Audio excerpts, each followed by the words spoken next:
Hello, in this video I want to show you how to change your class or basically reset your character in Baldur's Gate 3.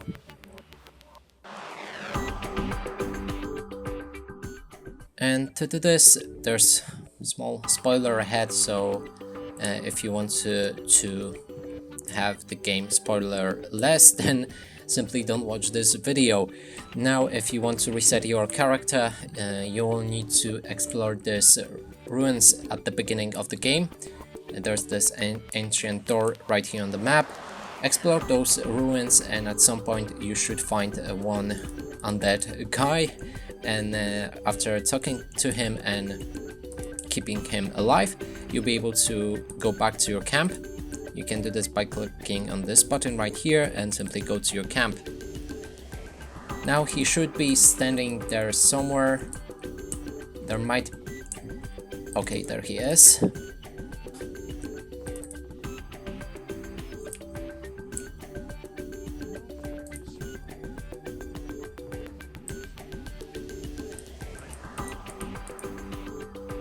And right here you'll find I want to change or reset my class. You can click on that and it will transfer you to reset class window, and here you'll be able to change your class or reset your entire one. And that's it for this video. Hope you like it. Please consider subscribing to our channel, leave a like and a comment below.